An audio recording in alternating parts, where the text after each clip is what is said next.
Kalau harus analisis dulu. kita marah, terus membuat orang lain marah, dosanya gedean siapa tuh?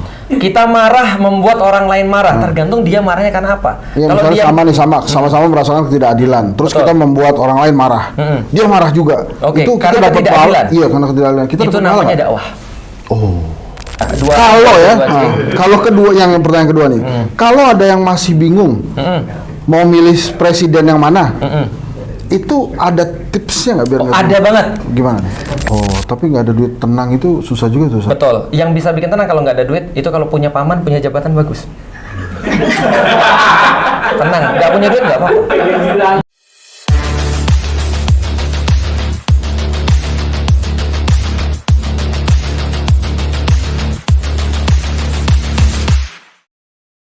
Bismillahirrahmanirrahim. Assalamualaikum warahmatullahi wabarakatuh. Waalaikumsalam warahmatullahi wabarakatuh. Gimana? Oke ya, pembukaannya ya. Udah Ini ada Pak BW sama Pak Novel, tapi ada Ustadz Felix Xiao. Baik. Jadi seperti biasa kan, nebeng aja kita. Ustadz, ini pertanyaan Ustadz. Kan kalau marah itu katanya dipengaruhi setan. Ya. Tapi kalau marah karena ketidakadilan tuh boleh nggak Ustadz? No. Kalau marah kalau kita ngelihat ketidakadilan, lantas kita merasa nyaman, itu setan bisu. Sudah setan bisu lagi. Pilih mana? Setan ngomong atau setan bisu? Ya itu setan keparat.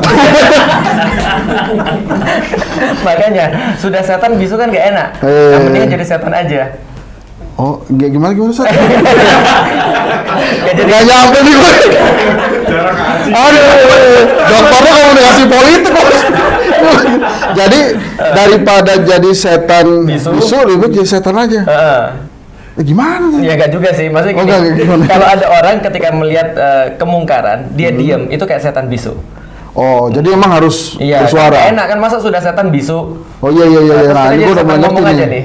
Tapi kan itu katanya Allah nggak suka kalau kita marah. Nah, marah itu nggak suka kalau marahnya bukan karena Allah. Maka termasuk orang-orang yang dia mendapatkan keimanan adalah dia bisa marah karena Allah dan dia bisa sabar karena Allah. Karena marah itu tidak selalu jelek. Kalau kita ngelihat kebaikan, kemudian kita marah, itu salah. Kalau kita misalnya nggak sabar, marah, itu salah. Tapi kalau misalnya kita melihat kemungkaran marah, itu justru respons yang betul. Ini berarti. Gimana maksudnya marah karena Allah tuh gimana? Oh, aku jelasin ya. Oke. Ini ada satu hadis. Ya. Ada satu penduduk bermaksiat nih. Setelah penduduk ini bermaksiat, terus kemudian Allah bilang, malaikat azab turun, azab semua orang. Habisin semua orang. Turun nih malaikat nih. Ya. Ternyata balik lagi. Hah? Oke. Lupa bawa HP. Dia balik lagi. Setelah balik lagi dia bilang, ya Allah, aku tadi mau mengazab. Ternyata di bawah itu ada orang lagi sujud, ya Allah. Lah masa aku mengazab sementara ada orang yang lagi sujud pada engkau? Maka kata Allah apa? Turun lagi ke bawah, azab semua orang itu mulai dari muka orang yang lagi sujud. Oh. Horor nih kan ya? Iya. Padahal dia lagi sujud. Kenapa mulai daripada orang ini? Kata Allah, karena aku paling tidak suka dengan orang-orang yang wajahnya tidak memerah ketika menyaksikan kemaksiatan. Oh. Berarti kita nggak boleh diam dong terhadap kemaksiatan. Iya, itu orang yang paling apes itu orang yang sujud. Soalnya kalau yang lain, kan dia ngeliat malaikatnya dia bisa lari. Betul. Ini yang lagi sujud kan nggak ngeliat malaikat, toto dia habis aja. Betul, karena dia nggak peduli. Nah, berarti ketidakpedulian ini adalah awal daripada kerusakan yang lain. Maka di dalam Al-Quran dikatakan bahwa kenapa iblis itu kemudian tidak mau bersujud kepada Adam, ada dua sifat, aba wastakbar. Aba ini adalah ignorance, tidak peduli. Wastakbar adalah merasa arrogance. Nah, ignorance dan arrogance ini adalah bagian daripada dua sifat iblis. Aba nggak peduli terhadap kemaksiatan, nggak peduli terhadap orang-orang yang susah dan segala macam. Istikbar, merasa dia lebih tinggi daripada yang lain. Oh, gitu. Kalau sekarang kita merasa ada ketidakadilan, terus kita marah, boleh dong? Boleh, tapi caranya seperti apa? Kalau marah yang disebutkan hanya meninggikan suara, maka itu tidak efektif. Maka marah harus pakai strategi juga. Marah itu kan keadaan tidak suka ya. Maka ketika kita marah terhadap sesuatu, maka kita coba untuk men-channeling marah kita kayak apa. Misal contoh, kalau kita lihat ini kemungkaran adalah soalan pemikiran, maka marah kita juga harus di-channeling dalam bidang pemikiran. Kalau ini misalnya marah kita, sedangkan problemnya bersifat fisik, maka harus juga bersifat fisik. Nggak boleh lewat pemikiran, Kalau harus analisis dulu. Kita marah, terus membuat orang lain marah, dosanya gedean siapa tuh? Kita marah membuat orang lain marah, tergantung dia marahnya karena apa. Ya, kalau dia sama-sama merasakan ketidakadilan, terus kita membuat orang lain marah, dia marah juga. Oke, itu karena kita dapat pahala. ketidakadilan. Iya, karena ketidakadilan. Kita itu dapat namanya pahala. dakwah. Oh. Makanya contoh misalnya ya, dalam Dapat satu pahala kasus dong. dapat pahala. Karena kita membuat orang lain marah dalam ketidakadilan. Tinggal channelingnya. Kalau dia marah terus kemudian mukul orang, nah itu berarti dia dosa. Kita dapat dosanya nggak? Iya dapat juga. Karena kita memprovokasi. Oh, itu terus yang dapat pahala kayak gimana tadi? Yang dapat pahala channeling yang benar. Oh. Nah itulah pentingnya memahami bagaimana fikih dakwah. Karena kan gini contohnya, kita senang juga kan nggak serta merta harus diekspresikan dengan misalnya contoh ngenaktir orang atau misalnya dengan ketawa kan nggak serta merta dengan seperti itu. Ya. Kebahagiaan bisa diekspresikan dengan banyak hal, marah juga bisa diekspresikan dengan banyak hal. Tapi tidak marah dengan kemungkaran itu sudah pasti salah. Oke. Satu pertanyaan lagi. Jadi saya rencananya 3 pertanyaan. Siap. Nah ini yang kedua nih. Ya, Kalau kedua yang pertanyaan kedua nih. Kalau ada yang masih bingung mau milih presiden yang mana? Itu ada tipsnya nggak biar nggak Ada banget. Gimana? Kalau Anda tidak bisa menentukan yang mana yang benar, jangan sampai Anda tidak bisa menentukan yang mana yang salah. Itu namanya minimal requirement. Oke. Jadi gini, kalau Anda tidak bisa naik kelas, jangan sampai Anda tinggal kelas. Ya. Kalau Anda tidak bisa dapat cewek yang cantik, jangan sampai Anda dapat cowok. Jadi maksudnya begitu. Jadi panduan Itu yang paling gampang dimengerti tadi.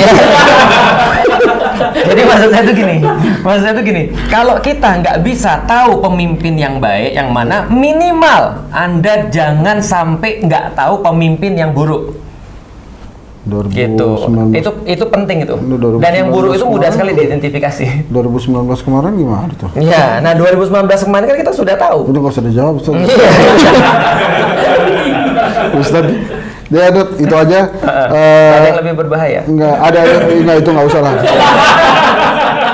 Itu kan Ustadz kan sering pengajian ya. Iya. Kan bahasa Ustadz susah-susah gitu tuh. Iya. Itu yang nanya banyak apa nggak ada yang nanya? Kalau nggak ada yang nanya kan bingung semua. Alhamdulillah di tempat saya ketika lagi pengajian itu bukan nggak ada yang nanya, tapi nggak ada duit sebenarnya mereka itu. Nah makanya ketika datang ke saya tuh berharap supaya gimana caranya ketika nggak ada duit pun bisa tenang. Oh. Nah karena duit tidak serta merta memecahkan masalah. Itulah integritas. Nggak ada duit? Belum tentu ada masalah. Oh, tapi nggak ada duit tenang itu susah juga tuh. Ustaz. Betul. Yang bisa bikin tenang kalau nggak ada duit itu kalau punya paman, punya jabatan bagus. Tenang, nggak punya duit nggak apa-apa. Nggak punya duit nggak apa-apa, nggak punya pengetahuan nggak apa-apa. Yang penting punya paman. Itu penting. Jadi carilah paman yang baik.